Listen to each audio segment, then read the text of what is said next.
প্রিয় শিক্ষার্থী, দ্বিতীয় ক্লাসে তোমাদের স্বাগত জানাচ্ছি। প্রস্তুতি হবে মাত্র 120টা ইনশাল্লাহ। দেখো, আমরা আজকে দ্বিতীয় ক্লাসে হিসাব বিজ্ঞান প্রক্রিয়া সম্পর্কে বিস্তারিত আলোচনা করব এবং দিক নির্দেশনা দেব। এখানে অনেকগুলো ইউনিক তথ্য আছে, স্পেশালি এই তথ্যগুলো কোথাও নেই, কোনো গাইড বই নেই, ঠিক আছে? তো দেখো, আমরা পূর্বের ক্লাসে একটু ফিরে যাব। যে পূর্বের ক্লাসে আমরা কিন্তু হিসাব বিজ্ঞানের সংজ্ঞা সম্পর্কে ধারণা নিয়েছি। আমরা হিসাব বিজ্ঞান, হিসাব রক্ষণেরও সংজ্ঞা জানবো সেটা পরবর্তীতে ইনশাল্লাহ। তো ওখানে আমরা কিন্তু হলো হিসাব বিজ্ঞান আবিধানিক অর্থ জানছি, যেটা আসলে গতানুগতিক কোনো গাইড বই নেই, ভিন্ন একটা জায়গায় নতুন কোশ্চেন করার সুযোগ আছে। এরপর আমরা হিসাব বিজ্ঞানের সংজ্ঞাটা জানছি এবং এখান থেকে বলছি কয়েকবার কোশ্চেন করা হয়েছিল। তো স্বাভাবিকভাবে এইটা তোমরা একটু ডিটেলসলি বিস্তারিত অন্য ভিন্ন আঙ্গিকে একটু জানা বা পড়ার চেষ্টা করবো, এবং আমি বলে দিয়েছি কোন কোন জায়গাগুলো থেকে ধরে ধরে কোশ্চেন করে। এছাড়া আমরা কিন্তু হচ্ছে হিসাব বিজ্ঞান তথ্য ব্যবস্থা, এটা রিটেন কোশ্চেন আসতে পারে, এই বিষয় নিয়ে কথা বলছি। এবং ওই সময় এই যে গতদিন যে পড়ালাম, গতদিন এতটুকু যে পড়ালাম, সেই দিনে আমরা দেখেছি যে হিসাব বিজ্ঞান একটি ব্যবহারিক এবং ধারাবাহিক প্রক্রিয়া। এখন প্রক্রিয়া কি? ধারাবাহিক কাজের সমষ্টিকে কিন্তু প্রক্রিয়া বলা হয়, অর্থাৎ স্টেপ বাই স্টেপ, একের পর দুই, দুইয়ের পর তিন, তিনের পর চার, এই যে ধারাবাহিক যে প্রসেসটা বা ধারাবাহিক যে কার্য সম্পাদনের যে মাধ্যমটা, সেটাকেই কিন্তু কিন্তু আমরা কি বলবো, হিসাব বিজ্ঞান প্রক্রিয়া বলবো। ওটাই মূলত এখানে আলোচনা করা হয়েছে, ঠিক আছে? আর এই হিসাব বিজ্ঞান প্রক্রিয়া ধাপ হচ্ছে হলো তিনটা। প্রথম ধাপটা হচ্ছে লেনদেন চিহ্নিত করা, এরপর হচ্ছে সেই লেনদেনটা হিসাব রূপে লেখা, এরপর সেই জিনিসটা থেকে বিভিন্ন পক্ষকে বা সংশ্লিষ্ট পক্ষকে অথবা আগ্রহী পক্ষকে তথ্য সরবরাহ করা। আর এই তথ্য সরবরাহকরণকেই মূলত বলা হচ্ছে যোগাযোগ। এইটা দিয়ে কিন্তু একটা নতুন কোশ্চেন করেছিল স্বনামধন্য প্রতিষ্ঠানের একটা বই, তারা কিন্তু ভুল উত্তর দিয়েছে। ওরা বলছে হিসাব বিজ্ঞান প্রক্রিয়ার অন্তর্ভুক্ত নয় যোগাযোগ। অথচ তথ্য সরবরাহ করা মানেই হচ্ছে কি, তথ্যের আদান প্রদান করা। তথ্যের আদান প্রদান মানেই কিন্তু যোগাযোগ। তার মানে কি, আমরা বলতে পারি হিসাব বিজ্ঞান প্রক্রিয়ার অন্তর্ভুক্ত যোগাযোগ। এই জায়গা থেকে দেখো কতভাবে কোশ্চেন আসবে, অনেকভাবে কোশ্চেন আসবে, অনেকভাবে কোশ্চেন কিন্তু এসেছে। আরো নতুন কোশ্চেন এগুলো আসতে পারে, ঠিক আছে? আমরা ইনশাল্লাহ আমাদের রিপিট মার্কস যে বইটা আছে ওইটা যখন ক্লাসগুলো করাবো, এই জায়গাগুলো থেকে, চার্টার্ড অ্যাকাউন্টেন্সির বই থেকে নতুন নতুন যে ইনফরমেশন দিয়ে নতুন নতুন কোশ্চেন হতে পারে, সেগুলো আমি ইনশাল্লাহ আলোকপাত করার চেষ্টা করবো। তো আজকে শুধু, যেহেতু আমরা টিউটোরিয়াল সাজেশন সিরিজের দিক মানে সাজেশন সিরিজ শেষ করতেছি, স্বাভাবিকভাবে আমরা দিক নির্দেশন নিব ইনশাল্লাহ। তো দেখো, এভাবে কোশ্চেন করবো: হিসাব বিজ্ঞানের প্রথম ধাপ কি, হিসাব বিজ্ঞানের দ্বিতীয় ধাপ কি, হিসাব বিজ্ঞানের তৃতীয় ধাপ কি, অথবা সর্বশেষ ধাপ কি, অথবা চূড়ান্ত ধাপ কি। তো এই জায়গায় একটা ইম্পর্টেন্ট বিষয়, এই যে হিসাব বিজ্ঞান এই কাজগুলা যে করতেছে, এই তিনটা কাজ যে করতেছে, কিসের জন্য করতেছে? হিসাব বিজ্ঞান এই কাজগুলা তিন ধাপে কেন করতেছে? এর পিছনে কারণ আছে, সেই কারণগুলাও আবার এই তিনটা। মানে সেই কারণগুলোকে মূলত দুই ভাগে ভাগ করা যাচ্ছে। একটা হলো প্রাথমিক উদ্দেশ্য বা প্রাথমিক ধাপ, আর অপরদিকে হচ্ছে আমাদের কি, মুখ্য উদ্দেশ্য অথবা চূড়ান্ত ধাপ। তো এই কারণে মূলত হিসাব বিজ্ঞানের প্রাথমিক কাজ বা প্রাথমিক উদ্দেশ্য বলা হয় আর্থিক ঘটনা সমূহ চিহ্নিত করা, ঠিক আছে? আর যখন উদ্দেশ্যের কথা বলবো তখন আবার এই লেনদেন লিপিবদ্ধ করা, এই দুটাকে অ্যাডজাস্ট করে দিতে হবে। যখন বলবে প্রাথমিক কাজ বা প্রথম কাজ কি, আর্থিক ঘটনা সমূহ চিহ্নিত করা, ঠিক আছে, অথবা লেনদেন চিহ্নিত করা। এরপর যখন বলবে প্রাথমিক উদ্দেশ্য কি, তখন কিন্তু আবার এই দুটো একসঙ্গে হবে, ঠিক আছে, যে লেনদেন চিহ্নিত করা এবং হিসাবের ভিতরে লেখা। এবং একই সঙ্গে হিসাব বিজ্ঞানের দ্বিতীয় কাজ কি, লেনদেন সমূহ লিপিবদ্ধ করা। এরপর হিসাব বিজ্ঞানের মূল, মৌলিক, মুখ্য, প্রান্তিক, অন্তিম, চূড়ান্ত, তৃতীয়, সর্বশেষ বা প্রধান কাজ হচ্ছে কি, তথ্য সরবরাহ করা বা যোগাযোগ করা। এখন এই যে কাজগুলা বা হিসাব বিজ্ঞানের এই যে উদ্দেশ্য, এরা দুইজন মিলে একটা উদ্দেশ্য, প্রাথমিক উদ্দেশ্য, আর এইটা একা একটা উদ্দেশ্য। এই জিনিসটাই কিন্তু এখানে আলোচনা করা আছে, হিসাব বিজ্ঞানের প্রাথমিক উদ্দেশ্য এবং হিসাব বিজ্ঞানের মুখ্য অথবা মৌলিক বা অন্তিম বা আলটিমেট উদ্দেশ্য। অনেকবার কোশ্চেন গুলো রিপিট হয়েছে এই দুটো কোশ্চেন বিগত সালে কিন্তু, ঠিক আছে? তো এই যে জিনিসটা, এই জায়গা থেকে আবারও পুনরায় কোশ্চেন আসতে পারে। গুচ্ছভুক্ত বিশ্ববিদ্যালয় গত বছর 2023-এ কোশ্চেন করেছিল একটা। আমরা আরো প্রুফ নিব না, এই জায়গাগুলো থেকে যে কোশ্চেন আসছিল, অ্যাকাউন্টিং ওয়ার্ল্ড যখন পড়বো আরো ডিটেল জানতে পারবো। তো এখান থেকে নতুন কিছু ইনফরমেশন নাও। এই যে হিসাব বিজ্ঞান লেনদেন চিহ্নিত করার কাজটা করে কিসের মাধ্যমে করে? হিসাব বিজ্ঞান লেনদেন চিহ্নিতকরণ বা শনাক্তকরণের কাজটা করে, কিন্তু কিসের মাধ্যমে করে, কোন জিনিসটার মাধ্যমে করে? সেটা হচ্ছে লেনদেনের উৎস দলিলের মাধ্যমে। আর এই লেনদেনের উৎস দলিল বলতে বোঝাবে চালান, voucher, cash memo, debit note, credit note. বোঝা গেল? এই জায়গা থেকে কোশ্চেন হবে যে হিসাব বিজ্ঞানের প্রাথমিক কাজ সম্পাদিত হয় নিচের কোনটির মাধ্যমে? জাবেদা, খতিয়ান, রেয়ামিল, ভাউচার অথবা চালানের কথা বলবে। এখন তোমরা তো মনে করবে ওরে, তাহলে খতিয়ান হয়ে যাবে, কিন্তু না। এখানে লেনদেন চিহ্নিত করা অথবা হিসাব বিজ্ঞানের প্রাথমিক কাজ সম্পাদিত হয় লেনদেনের উৎস দলিলের মাধ্যমে। স্বাভাবিকভাবে জাবেদা, খতিয়ান অথবা রেওয়া মিল এগুলো হওয়ার প্রশ্ন আসে না, ম্যাক্সিমাম জনে ভুল করবা, অনেকগুলো কোশ্চেন কিন্তু এখান থেকে বানানো যাবে। ঠিক আছে, সেম অনুরূপ ভাবে হিসাব বিজ্ঞান লেনদেন লিপিবদ্ধকরণের কাজ কিভাবে করে? জাবেদা এবং খতিয়ানের মাধ্যমে করে। এবং এই ঠিক একই জায়গায় জাবেদা খতিয়ানের এই জায়গায় তোমরা নগদান বই কথাটাও লিখতে পারবা, কারণ জাবেদা এবং খতিয়ান উভয় বই বলা হয় নগদান বইকে, দেখছো? সেম অনুরূপ ভাবে হিসাব বিজ্ঞান তথ্য সরবরাহের কাজ করে, অর্থাৎ হিসাব বিজ্ঞানের যে মুখ্য উদ্দেশ্য তথ্য সরবরাহ করা, এই কাজটা নিচের কোনটির মাধ্যমে সম্পাদিত হয়? কিসের মাধ্যমে? আর্থিক বিবরণী তথা আর্থিক বিবরণী বিশ্লেষণ এবং ব্যাখ্যা প্রদানের মাধ্যমে। এখন এই জায়গায় চট্টগ্রাম বিশ্ববিদ্যালয় নতুন করে কি লিখছিল জানো? আর্থিক প্রতিবেদন উপস্থাপন। তাহলে আর্থিক প্রতিবেদন মানে আর্থিক বিবরণী সমূহ, সেটা উপস্থাপন। উপস্থাপন মানে কি? তথ্য সরবরাহ করে না? এই যে দেখছো, এই জায়গাগুলো থেকে এইভাবে নতুন করে কোশ্চেন করা হয়, যেটা কোনো গাইড বই থাকতেছে না। তাহলে নতুন কোশ্চেন যেগুলো করা হচ্ছে সেগুলো দেখবা কোনো গাইড বই থাকে না, অথচ আমরা বলি যে আমাদের গাইড বই থেকে 100% কমন আছে।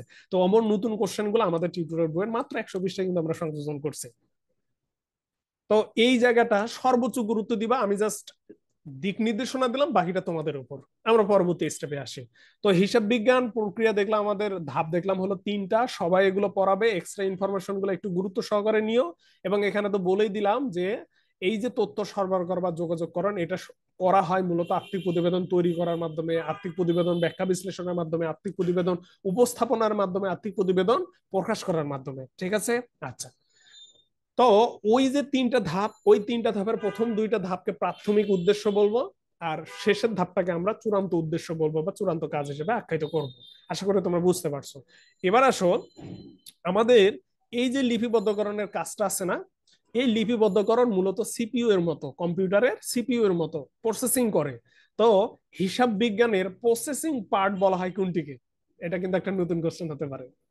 হিসাব বিজ্ঞান, হিসাব বিজ্ঞানের মেইন অংশটা, ঠিক আছে, হিসাব বিজ্ঞানের মেইন অংশটাকে কিন্তু আমরা প্রসেসিং, যেরকম কম্পিউটারের মেইন জিনিস হচ্ছে সিপিইউ, সেম অনুরূপ ভাবে হিসাব বিজ্ঞানের মেইন অংশ আসলে হিসাব রক্ষণ। অর্থাৎ হিসাব রক্ষণটা হিসাব বিজ্ঞানের একটা ব্যবহারিক কাজ। এই জিনিসটা কি?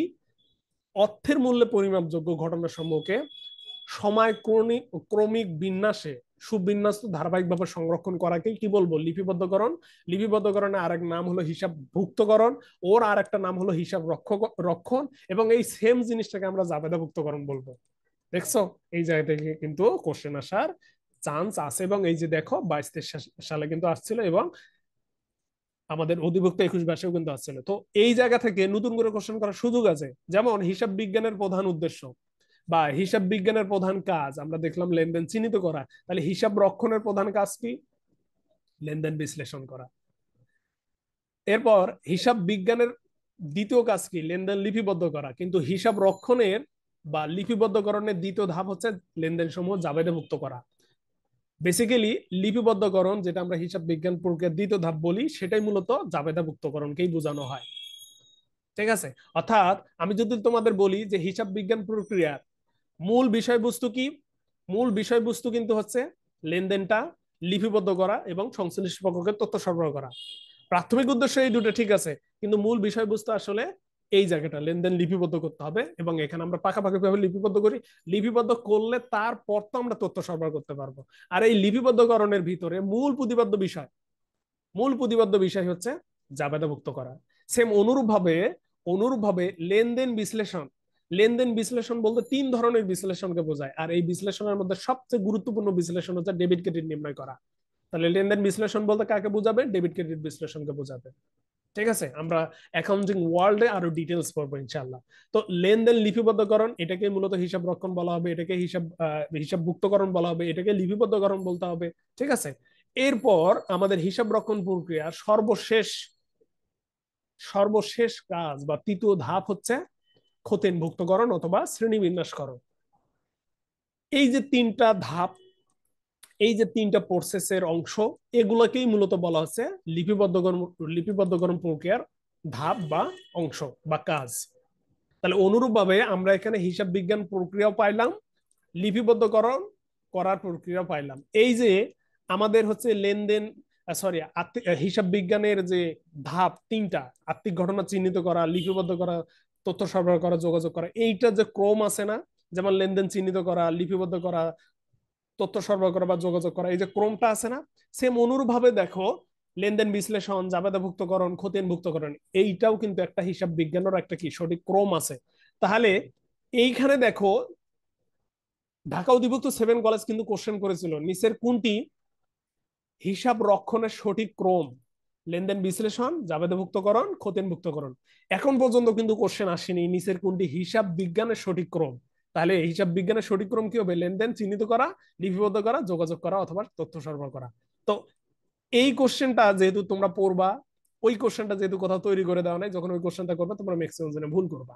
তো এই ভুলগুলো কিন্তু করা যাবে না, আমি জাস্ট দিক নির্দেশনা দিতেছি, একটু বোঝার চেষ্টা করো।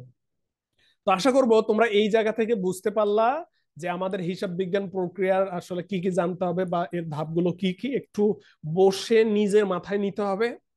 সেম অনুরূপ ভাবে হিসাব রক্ষণের এই যে প্রক্রিয়া বা ধাপটা, এটাও তোমাদের বসে নিজের মাথায় মাথায় নিতে হবে। হিসাব বিজ্ঞানের উদ্দেশ্য, প্রাথমিক উদ্দেশ্য, মুখ্য উদ্দেশ্য কয়েকবার রিপিট হচ্ছে, কয়েকবার আসছে, কিন্তু এখন পর্যন্ত হিসাব রক্ষণের উদ্দেশ্য বা হিসাব রক্ষণের মুখ্য উদ্দেশ্য, মুখ্য কাজ এখন পর্যন্ত কিন্তু তেমন রিপিট হয়নি। যেমন হিসাব রক্ষণের আসলে মূল কাজ, মূল উদ্দেশ্য হচ্ছে আর্থিক ঘটনাসমূহ হিসাবের বইতে লেখা, ঠিক আছে, হিসাবের বইতে লেখা। এবং অপরদিকে হচ্ছে ওই জিনিসটাকে মূল কাজ বা মুখ্য কাজ হিসেবে আমরা পরিগণিত করতেছি ওই হিসাবের বইতে লেখা। অর্থাৎ হিসাব রক্ষণের প্রাথমিক উদ্দেশ্য, হিসাব রক্ষণের মুখ্য উদ্দেশ্য প্রায় সেম। সেটা হচ্ছে কি, লেনদেনগুলো হিসাবের বইতে লেখা। অর্থাৎ হিসাব রক্ষণ এবং হিসাব বিজ্ঞান দুইটা আলাদা জিনিস। হিসাব বিজ্ঞানের একটা অংশ হচ্ছে হিসাব রক্ষণ, যেটা ব্যবহারিক কাজটা করে থাকে। এখানে দেখো লেনদেন লিপিবদ্ধ করার একটা কৌশল হচ্ছে কি, হিসাব রক্ষণ। তাহলে হিসাব রক্ষণে আমরা যেহেতু দুতরফা দাখিলা পদ্ধতি ব্যবহার করি, এ কারণেই দুতরফা দাখিলা পদ্ধতিকে কি বলা হয় জানো? লেনদেন লিপিবদ্ধকরণের একটা কৌশল বলা হয়, এবং এই কোশ্চেনটা কয়েকবার রিপিট হয়েছে। তাহলে সিম্পল জায়গাগুলো থেকে দেখো আমি কিভাবে পেশায় কোশ্চেন বানাচ্ছি, আরো অনেক ভাবে কোশ্চেন আমি বানাইতে পারবো, যা শুধু দিক নির্দেশনা দিতেছি। সেম অনুরূপ ভাবে দেখো এখানে আর কিছু বিষয় আছে, যে আমাদের এখানে হিসাব বিজ্ঞানের ডেবিট এবং ক্রেডিট এই দুটো শব্দ কোথা থেকে আসছে, এবং এই দুটো শব্দ আসলে সর্বপ্রথম কোথায় ব্যবহার করা হয়েছিল। ইতালিতে এবং ফ্রোলেন ব্যাং এটা সর্বপ্রথম ব্যবহার করছে, ঠিক আছে। তাহলে তোমরা যখন বড় বা বিস্তারিত বই পড়বা, তাহলে তখন হিসাব বিজ্ঞানের সংজ্ঞা বা ধারণা পড়বা ভালোভাবে। এবং আমি তো সাজেশন মূলক ভাবে দিয়ে দিলাম, এত বিস্তারিত পড়ার পরও এখানে অনেকগুলো ব্যতিক্রম তথ্য আছে, সেগুলো কোনো গাইড বই নেই, স্বাভাবিকভাবে এতটুকু পড়লেই হবে শেষ মুহূর্তে অথবা পূর্ণাঙ্গ প্রস্তুতির জন্য। হিসাব চক্র, যত বড় গাইড বই পড়ো না কেন এর বাইরে আহামরি কিছু নেই, তার মানে কি তোমরা এতটুকু পড়লেই হবে। এরপর হলো হিসাব রক্ষণ, ওই সেম বড় গাইড বলো যেটাই বলো না কেন, জাস্ট এতটুকু বললেই হবে।